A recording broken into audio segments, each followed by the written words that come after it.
आज हम लोग क्लास 12th केमिस्ट्री का फर्स्ट चैप्टर का सेकेंड वीडियो सॉलिड स्टेट के बारे में पढ़ेंगे। इससे पहले हमने सॉलिड स्टेट में आपको क्रिस्टलाइन सॉलिड और एमॉर्फस सॉलिड मतलब ज्यामितीय संरचना के आधार पर जो ठोस होते हैं वो दो प्रकार के होते हैं, एक क्रिस्टलाइन और दूसरा एमॉर्फस। तो क्रिस्टलाइन सॉलिड मतलब क्रिस्टलीय ठोस, एमॉर्फस मतलब अक्रिस्टलीय ठोस। तो हमने आपको क्रिस्टलीय ठोस और अक्रिस्टलीय ठोस के बारे में बताया था, उसका बेसिक एग्जाम्पल दिया था सिलिकॉन डाइऑक्साइड का, और उसका स्ट्रक्चर बता के आपको समझाया था। क्रिस्टलीय ठोस किसी फिक्स पैटर्न में होते हैं और अक्रिस्टलीय ठोस का कोई फिक्स पैटर्न नहीं होता है। अब हम लोग वहीं से स्टार्ट करते हैं कि जो क्रिस्टलीय ठोस होते हैं ये भी चार प्रकार के होते हैं, क्योंकि कोई भी पदार्थ होता है वो कणों से मिलकर बना होता है। कण में आपका परमाणु भी आते हैं, अणु भी होते हैं, आयन भी होते हैं। तो बहुत सारे ऐसे पदार्थ हैं जो सिर्फ अणुओं से मिलकर बने हैं, बहुत सारे ऐसे पदार्थ हैं जो परमाणुओं से मिलकर बने हैं, बहुत सारे ऐसे पदार्थ हैं जो आयनों से मिलकर बने हैं। तो उनका स्ट्रक्चर किस तरह से होगा आज हम लोग उसके बारे में समझते हैं। तो जो क्रिस्टलीय ठोस है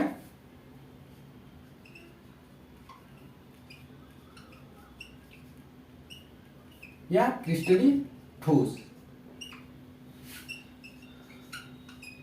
क्रिस्टलाइन सॉलिड,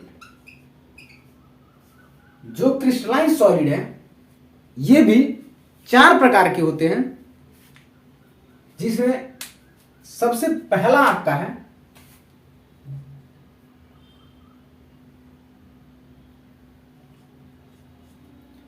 आयनिक ठोस,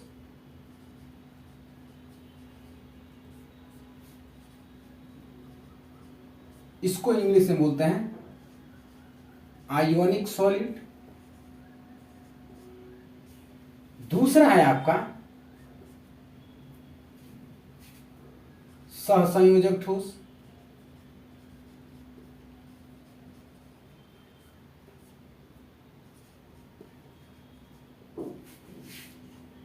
कोवैलेंट सॉलिड, और तीसरा है आपका धात्विक ठोस,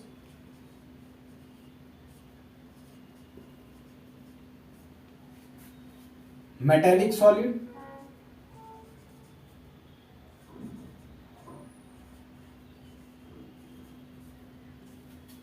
और चौथा है आपका आणविक ठोस। आणविक ठोस मतलब मॉलिक्यूलर सॉलिड।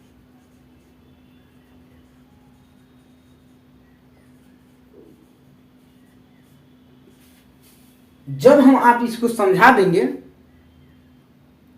तो आप इसका परिभाषा अपने आप भी लिख सकते हैं। बस आप समझ जाइए ये चारों क्या चीज होते हैं। परिभाषा लिखना ये डिपेंड करता है कि आपने उस चीज को कितना समझा है। यदि आपने समझ लिया है तो परिभाषा लिखना बहुत बड़ी बात नहीं होती है, इसलिए हम पहले समझाने की कोशिश करते हैं एक एक करके। ठीक, तो सबसे पहले हम लेते हैं क्या आयोनिक ठोस।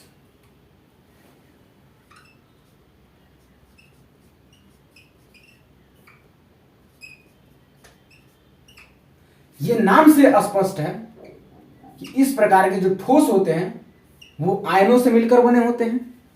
आयन में क्या होता है, आयन में पॉजिटिव और निगेटिव होता है। हम एक एग्जांपल लेके बताते हैं आपको कि आयनिक ठोस किस तरह से मिलकर क्रिस्टलाइन सॉलिड का निर्माण करते हैं और उनके स्ट्रक्चर के बेसिस पे हम लोग उनकी कुछ प्रॉपर्टी को भी समझेंगे। यदि आपको स्ट्रक्चर समझ में आ गया तो आप उसकी प्रॉपर्टी को भी आसानी से समझ लेंगे। देखिए, हम एक एग्जांपल लेते हैं NaCl का। किसका एग्जांपल? NaCl।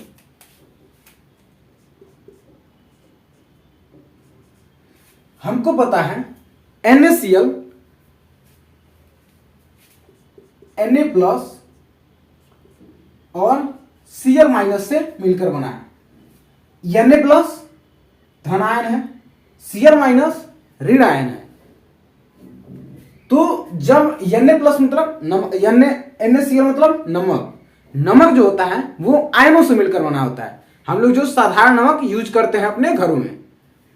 तो देखिए इसका स्ट्रक्चर किस प्रकार से बनता है, ये एक दूसरे से किस प्रकार से जुड़ के क्रिस्टलाइन सॉलिड का निर्माण करते हैं।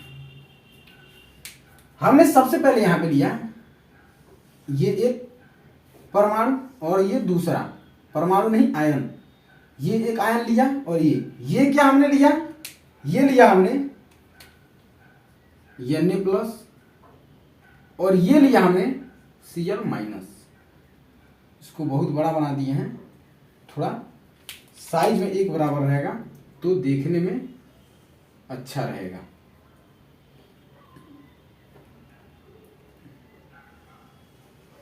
ठीक, जब आप Na प्लस Cl माइनस को एक पास लाते हैं तो ये क्या करते हैं, ये मिलके एक बॉन्ड बना लेते हैं और ये निर्माण करते हैं किसका, NaCl का। किसका निर्माण करते हैं, NaCl। हम एक दूसरा NaCl लेते हैं, यहां पे लेते हैं हम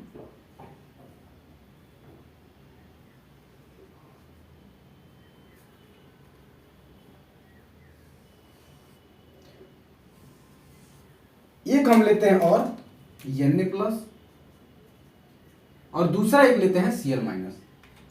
ये भी दोनों मिलके एक NaCl का निर्माण कर लेता है और बनाता क्या है, NaCl। चूंकि हम आयोनिक ठोस की बात कर रहे हैं तो हमारे पास जो सॉलिड होगा वो आयनों से मिलकर बना होगा, और जो सॉलिड बनता है, वो जो ठोस बनता है, वो बहुत सारे आयनों से मिलकर बना होता है। तो हम क्या करते हैं, ये जो हमारे पास एक NaCl मॉलिक्यूल है और ये जो हमारे पास NaCl मॉलिक्यूल है, इन दोनों को आपस में जोड़ के हम एक स्ट्रक्चर का निर्माण करते हैं। और इसी तरह से और भी सारे बहुत सारे NaCl के परमाणुओं को या अणुओं को जोड़कर आप एक ठोस का निर्माण करते हैं। तो हम पहले इन दो NaCl को जोड़ते हैं और देखते हैं ये एक दूसरे से किस प्रकार से जुड़ते हैं।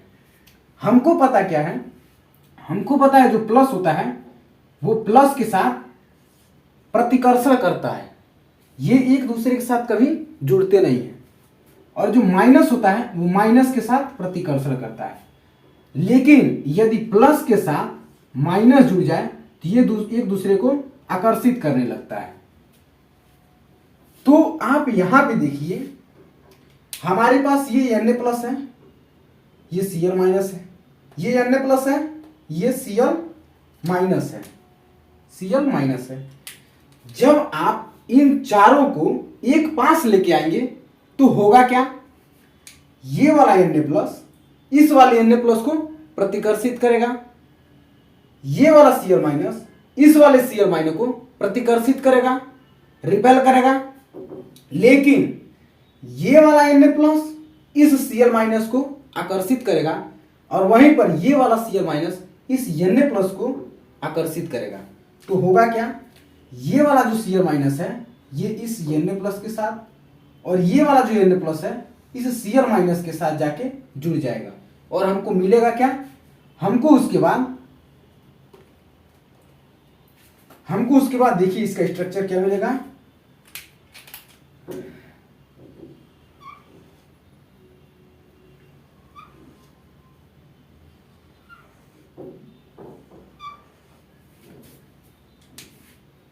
ये दोनों मिलके Na प्लस के साथ Cl माइनस, तो ये वाला इस यहां पे आ जाएगा और ये वाला यहां पे चला जाएगा। मतलब Na प्लस के साथ Cl माइनस आने के लिए उसको यहां पे आना पड़ेगा। तो ये रहा आपका Na प्लस, ये हो जाएगा Cl माइनस, ठीक। और ये वाला Cl माइनस इसके साथ जुड़ा है तो इसको ये प्रतिकर्षित करेगा, लेकिन ये आकर्षित करेगा।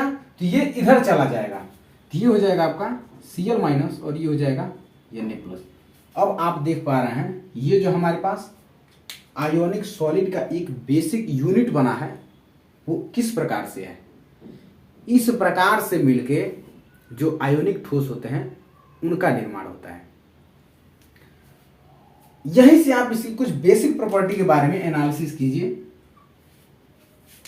ये एक दूसरे से आयनों से मिलकर बने हैं, तो ये ठोस अवस्था में कभी भी विद्युत के चालक नहीं होते हैं। लेकिन आपको पता है जब इनको जल में घोला जाता है तो ये आयन टूट जाते हैं Na प्लस और Cl माइनस में। जब आप इसको जल में घोलते हैं तो ये जो मॉलिक्यूल है, ये अगर हमारे पास ये जल है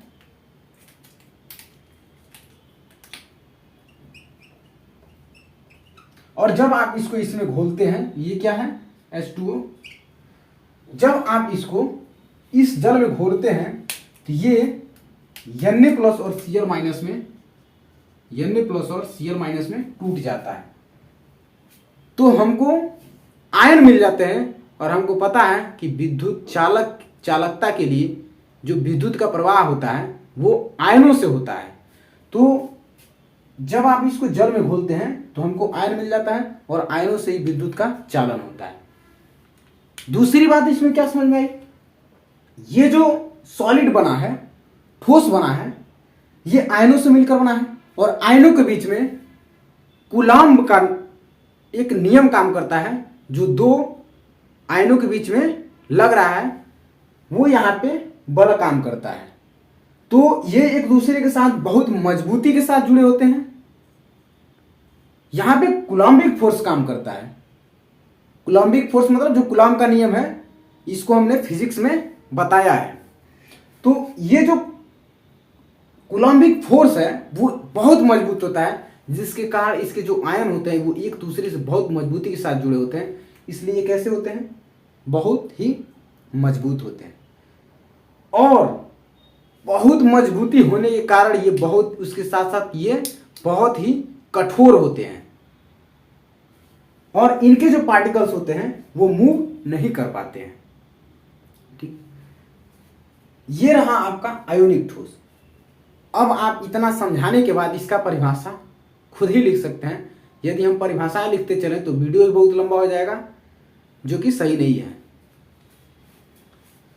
उसके बाद हम समझते हैं सहसंयोजक ठोस।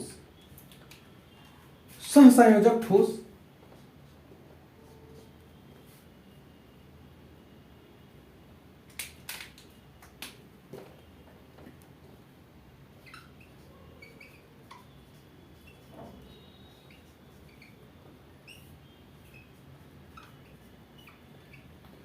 सहसंयोजक ठोस।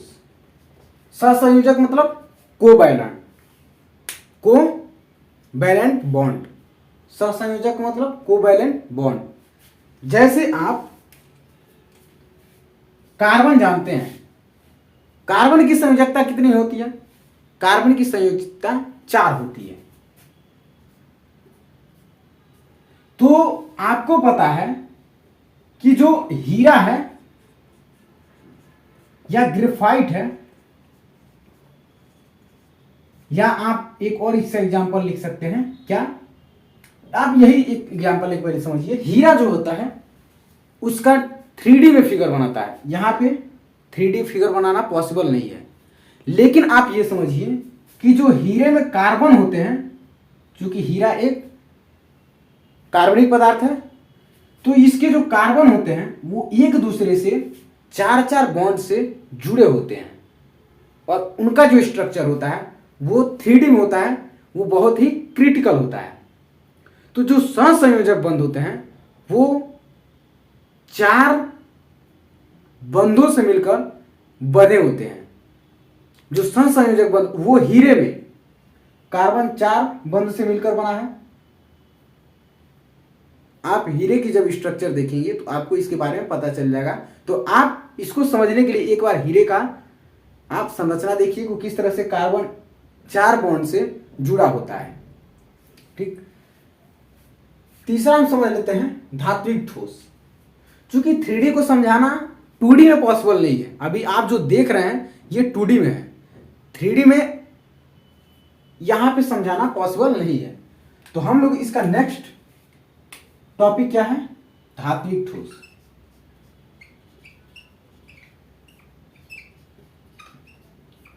ये है आपका तीसरा धात्विक ठोस।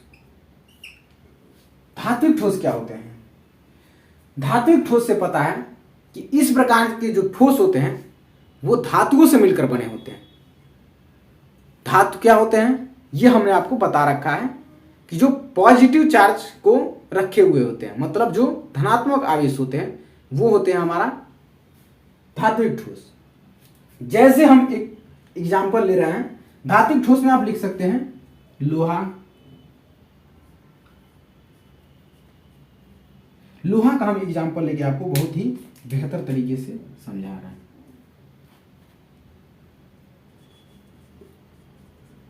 इसका धात्विक ठोस में लोहा आ गया। देखिए हमारे पास जो धात्विक ठोस का स्ट्रक्चर होता है वो कुछ इस प्रकार से होता है। थोड़े उसके जो पार्टिकल्स होते हैं वो दूरी दूरी पे होते हैं।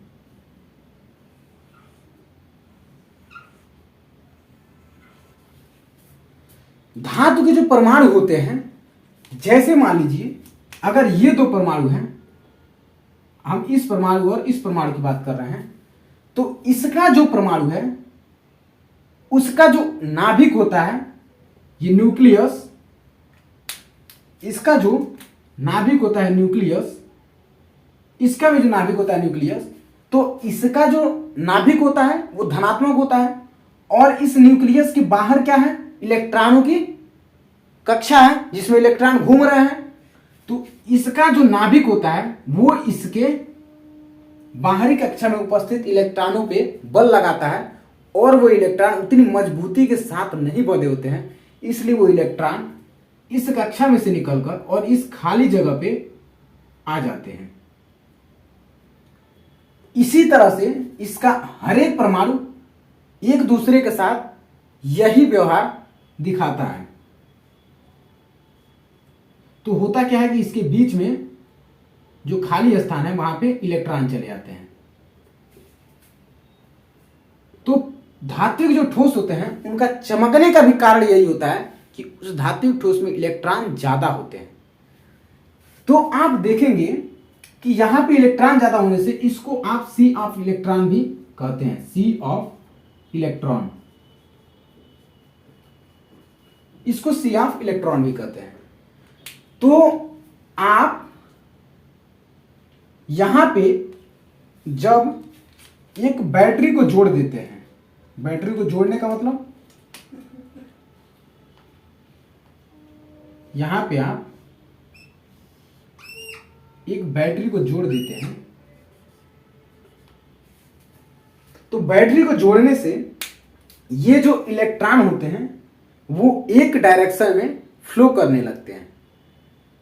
एक डायरेक्शन में इलेक्ट्रॉनों के फ्लो करने से इनके बीच में जो लोहा होता है, लोहा से हमको या जो भी आपके पास मेटेलिक सॉलिड है वो कंडक्टर बन जाता है।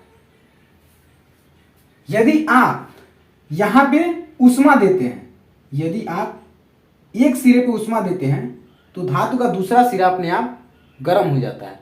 ऐसा क्यों होता है? जो ही आपने इसके एक सिरे पे उष्मा दिया, जो ही आपने इस सिरे पे उष्मा दिया, उष्मा मतलब थर्मल एनर्जी, तो इसके जो कण होते हैं वो एनर्जी को पाकर आगे बढ़ जाते हैं और ये आगे बढ़ते बढ़ते जितना ज्यादा एनर्जी होगा उतना दूरी पे जाते हैं। तो जब यहाँ के इलेक्ट्रॉन यहाँ पे चले जाते हैं तो इस यहाँ के जो इलेक्ट्रॉन होते हैं वो थोड़ा आगे बढ़ जाते हैं क्योंकि उनको भी एनर्जी मिल जाती है। तो इस तरह से एनर्जी को पाकर जो इलेक्ट्रॉन होते हैं वो आगे बढ़ते हैं और हमारा जो लोहा होता है या जो भी मेटॉलिक सॉलिड होता है वो एक सिरे को गर्म करने पे दूसरा अपने आप गर्म हो जाता है। तो आप इस धात्विक ठोस को समझ चुके होंगे। क्योंकि धात्विक ठोस में इलेक्ट्रॉनों की उपस्थिति के कारण इनके बहुत सारी प्रॉपर्टी को शो करता है। अब हम लोग इसका नेक्स्ट आणविक ठोस के बारे में समझते हैं। अब हम लोग इसका जो चौथा क्रिस्टलाइन सॉलिड का प्रकार है आणविक ठोस, उसके बारे में हम लोग समझ लेते हैं। क्या था आणविक ठोस?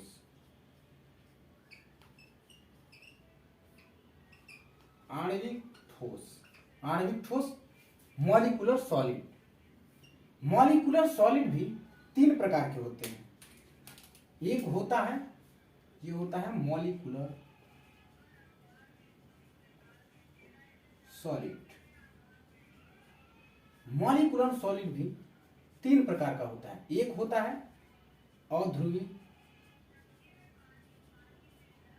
ठोस, नॉन पोलर सॉलिड। दूसरा होता है ध्रुवीय ठोस,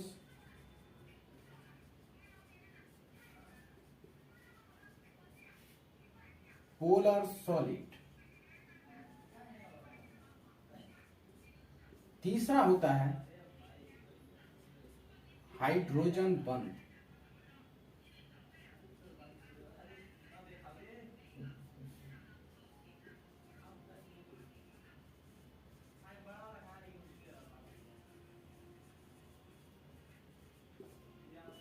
इसमें आप सबसे पहले समझिए कि क्या होता है अध्रुवीय ठोस, किस प्रकार से अध्रुवीय ठोस का निर्माण होता है।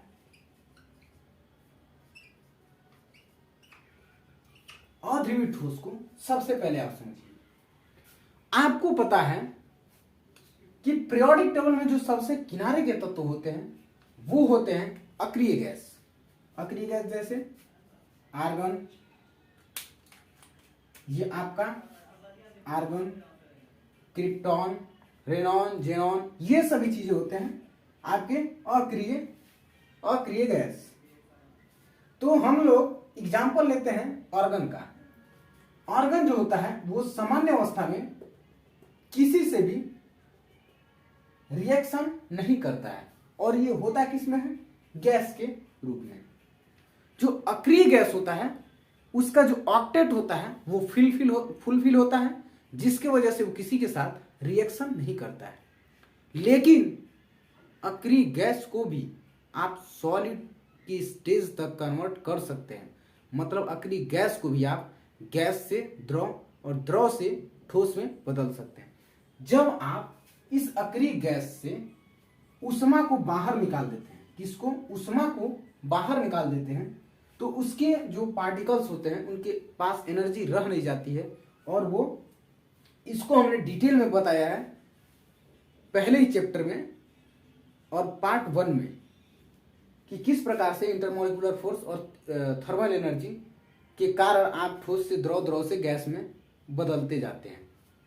तो यहां पे हम समझ रहे हैं जो उसमें ऊर्जा जब आप इसके पार्टिकल से बाहर निकाल देंगे तो इनके जो गैस की एनर्जी थी वो कम हो जाती है और ये ठोस से द्रव में कन्वर्ट हो जाते हैं। टेम्परेचर कितना रहता है? टेम्परेचर इसका हो जाता है -185.85 डिग्री सेल्सियस। तो ये अब द्रव में परिवर्तित हो जाते हैं। किसमें? द्रव में। यहां पे क्या था? यहां पे था आपका ये ठोस, अब किसमें बदला? द्रव में। जो ठोस था वो 25 डिग्री सेल्सियस, मतलब 25 डिग्री सेल्सियस मतलब जब भी आपको कोई रूम टेम्परेचर बोले तो रूम टेम्परेचर मतलब होता है 25 डिग्री सेल्सियस। तो वो ठोस, सॉरी गैस सॉरी, क्योंकि आर्गन है तो ये गैस है। 25 डिग्री सेल्सियस पे, ये सामान्य ताप पे, जो कमरे का ताप होता है उस पे ये गैस था। जब आपने इसके अंदर से ऊष्मा को बाहर निकाल दिया, एनर्जी को बाहर निकाल दिया, तो ये द्रव, गैस से द्रव में कन्वर्ट हो गया। टेम्परेचर कितना था? माइनस, मतलब आपने एनर्जी को बहुत ही कम किया, मतलब ऊष्मा को बहुत ज़्यादा निकाल दिया। कितना निकाल दिया? -185.85 डिग्री सेल्सियस। जब आप इसके एनर्जी को और भी ज़्यादा निकाल देते हैं, जब आप इसके ऊष्मा को और भी ज़्यादा निकाल देते हैं, तो ये जो द्रव से गैस में बदला था, सॉरी, जो गैस से द्रव में बदला था, ये द्रव से ठोस में परिवर्तित हो जाता है और इसके पार्टिकल्स एक दूसरे के पास पास आ जाते हैं। लेकिन ये तो अक्रिय गैस थे जो किसी के साथ क्रिया करते नहीं है। क्रिया करते नहीं है तो ये बॉन्ड कैसे बना लिए, और बिना बॉन्ड के किस तरह से सॉलिड बन जाएगा? तो ये जो हमारे पास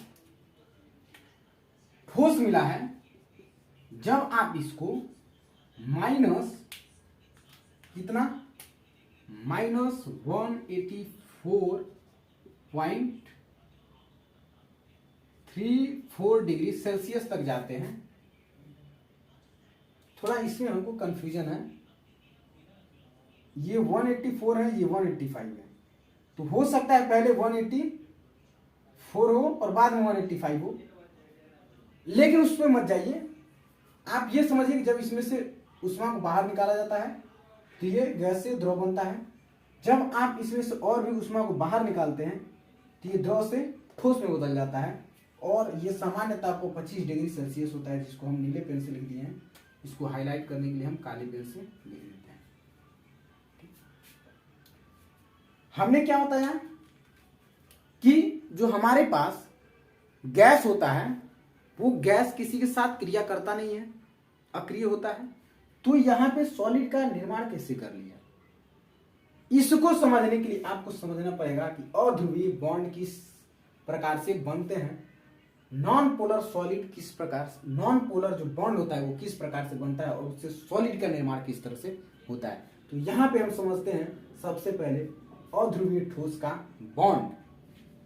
तो हमको पता है इसके जो पार्टिकल्स होते हैं, जो आयंस होते हैं, जो इलेक्ट्रॉन्स होते हैं, जो भी कण होते हैं, कण मतलब जो भी हो, परमाणु हो, अणु हो या आयन, तो किसी भी परमाणु के बाहर एक इलेक्ट्रॉन क्लाउड होता है।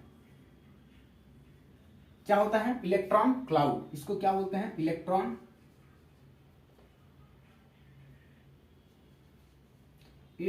क्लाउड। और ये बहुत ही प्रोबेबिलिस्टिक होता है, मतलब ये हमेशा बनते रहता है। तो इस समय ये जो इसका नाभिक होता है ये पॉजिटिव होता है, इसका नाभिक जो होता है ये पॉजिटिव होता है, और इलेक्ट्रॉन बाहर इसके चक्कर लगा रहे हैं तो इसका जो निगेटिव होता है वो भी इसके पॉजिटिव पे ही होता है, क्योंकि इसकी क्लाउड जो है इसके नाभिक के चारों तरफ मूव कर रहे हैं, क्लाउड का निर्माण कर रहे हैं। तो इसका जो निगेटिव एक्सिस होता, जिस तरह से यहां पे पॉजिटिव है इसका नाभिक, उसी तरह से इसका जो निगेटिव एक्सिस होगा वो भी इसके पॉजिटिव पे ही होगा। तो इस तरह से ये जो हमारे पास इलेक्ट्रॉन क्लाउड बना है ये न्यूट्रल है अभी। ठीक इसी तरह से इसके पास भी ऐसा ही होता है।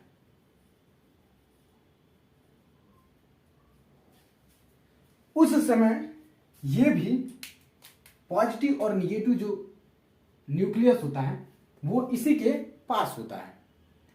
तो ये उस समय एक दूसरे से जुड़ नहीं पाते हैं, और हमको पता है कि ये जो बादल्स होते हैं, क्लाउड्स होते हैं, इलेक्ट्रॉन क्लाउड होते हैं, ये प्रोबेबिलिस्टिक होते हैं, हमेशा बदलते रहते हैं। तो ये एक परमाणु से तो बना नहीं है। ये आपके पास सॉलिड है, ये जो आर्गन का सॉलिड है ये एक परमाणु से तो बना नहीं है, ऐसे बहुत सारे परमाणु होंगे। तो होता क्या है, कुछ इनके बीच में ऐसा होता है कि ये जो इलेक्ट्रॉन क्लाउड है वो एक तरफ शिफ्ट हो जाते हैं। कुछ इसके मान के चलिए कि कुछ इसके अंदर ऐसा मूवमेंट होता है जिसके कारण इसके जो ये क्लाउड है वो एक दूसरे की तरफ शिफ्ट हो जाते हैं। शिफ्ट होने से होता क्या है, इधर की तरफ ज्यादा शिफ्ट हो गए, तो हम इधर ज्यादा इलेक्ट्रॉन क्लाउड को बना लेते हैं। और ये हमारे पास अभी ये जो इलेक्ट्रॉन था, ये जो हमारे पास परमाणु था, इसके भी इलेक्ट्रॉन जो क्लाउड है वो एज इट इज वैसे ही है जैसे यहां पे थे। तो ये हमारे पास जो इलेक्ट्रॉन क्लाउड है वो ऐसे ही है। बहुत ही इंपॉर्टेंट कॉन्सेप्ट है ये, इस चीज को समझ लीजिए। तो जब आपका इलेक्ट्रॉन क्लाउड इस तरफ शिफ्ट हुआ तो इसका जो न्यूक्लियस था इलेक्ट्रॉन क्लाउड का, वो इसके परमाणु के न्यूक्लियस से थोड़ा इधर शिफ्ट हो जाता है। तो इसका जो न्यूक्लियस है वो कुछ यहां पे आ जाता है और इसका जो न्यूक्लियस है वो यहां पे है। तो जब ये अपने न्यूक्लियस जो जब दोनों न्यूक्लियस एक पास थे, उधर से इलेक्ट्रॉन क्लाउड के इधर प्रोबेबिलिस्टिक के गुण के कारण जब इधर इलेक्ट्रॉन क्लाउड शिफ्ट हुआ तो उसका न्यूक्लियस भी इधर की तरफ शिफ्ट हो गया। इससे हुआ क्या, इधर की तरफ पार्शियल नेगेटिव चार्ज और इधर की तरफ पार्शियल पॉजिटिव चार्ज उत्पन्न हो गए। जब ये पार्शियल पॉजिटिव चार्ज उत्पन्न हुआ तो ये वाला जो हमारे पास इलेक्ट्रॉन क्लाउड था ये इसके ऊपर अपना इफेक्ट डालता है और इसको इंड्यूस्ड करता है। जब ये इसको इंड्यूस्ड करता है तो इसके जो इलेक्ट्रॉन क्लाउड हैं, इसके जो इलेक्ट्रॉन क्लाउड हैं वो ये पॉजिटिव है, तो ये कुछ उस सिरे पे जो इसके इलेक्ट्रॉन्स क्लाउड हैं ये पॉजिटिव है, तो ये निगेटिव को अपने तरफ अट्रैक्ट करता है। क्योंकि इलेक्ट्रॉन्स के घूमने का ही जो इलेक्ट्रॉन जिस कक्षा में घूमते हैं वही एक तरह से समझ लीजिए इलेक्ट्रॉन क्लाउड होता है। वहां इलेक्ट्रॉन क्लाउड में इलेक्ट्रॉनों के पाए जाने की संभावना बहुत ज्यादा होती है। तो जब यहां पे इलेक्ट्रॉन क्लाउड में इलेक्ट्रॉन ज्यादा होंगे तो ये पॉजिटिव चार्ज की तरफ अट्रैक्ट होंगे, उसको आकर्षित करेंगे। तो इससे होता क्या है कि यहां पर भी एक इलेक्ट्रॉन क्लाउड बनता है जो इसके तरफ शिफ्ट हो जाता है। तो अब आपका जो ये इलेक्ट्रॉन क्लाउड है वो कुछ इधर की तरफ शिफ्ट हो गया। आप देख रहे हैं कि हम जो इलेक्ट्रॉन क्लाउड बना रहे हैं उसका ये जो पोर्शन है ये ज्यादा बना रहे हैं दोनों में, और इसका भी जो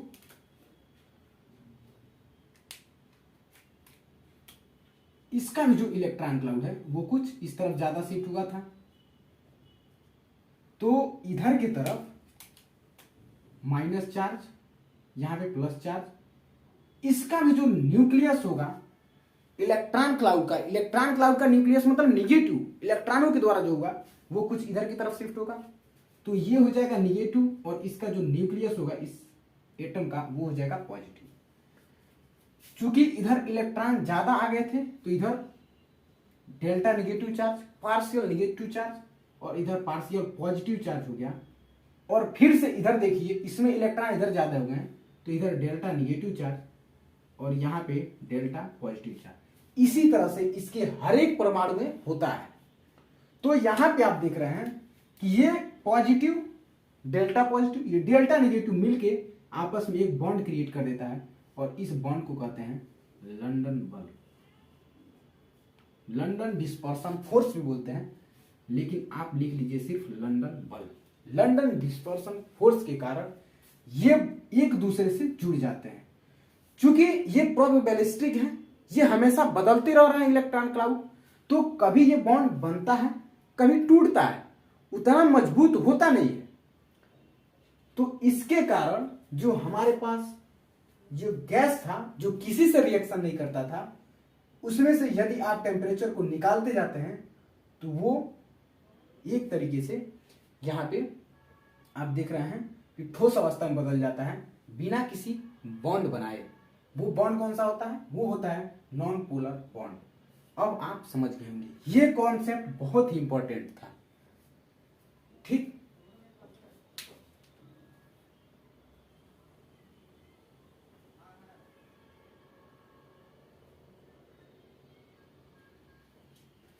हमने आपको ये जो टेम्परेचर है ये सही बताया है